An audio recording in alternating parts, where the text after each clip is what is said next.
বাবা রে, পুজো দেওয়া হয়ে গেলে উঠে আয়। বাবা হয়ে গেছে পুজো তো। বাবা চলো আমাকে স্কুলে দিয়ে। বাবা রে, আমি তো যেতে পারবো না, আমার অনেক কাজ আছে, কাকু নিয়ে যাবে। বাপ বেটার কত ধম, স্কুলে আবার দিয়ে আস লাগে, এখন আমার বাচ্চাই আছে। এটার জন্যই আমার সব প্ল্যান নষ্ট হয়ে যায়। এই যদি না থাকতো তাহলে আমার দাদার সব জমি আমি নিয়ে নিতাম, সব জমি আমার হয়ে যেত। কিন্তু এটার জন্য শালা আমার কিছু হয় না। এটাকে যে করেই হোক পথ থেকে সরাতে হবে।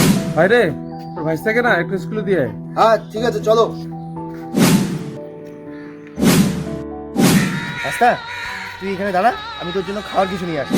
যেভাবেই হোক এটাকে আজকেই সরাতে হবে রাস্তা থেকে, কিছু একটা তো করতে হবে।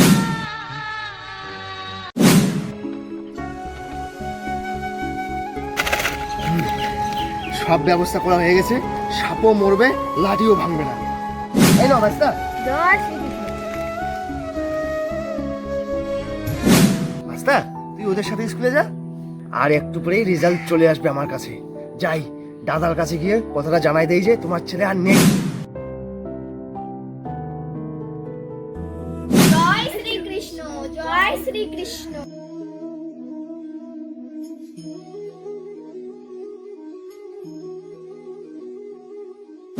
জয় শ্রীকৃষ্ণ। শ্রীকৃষ্ণ ভক্তরা ভিডিওটিকে লাইক করে সাবস্ক্রাইব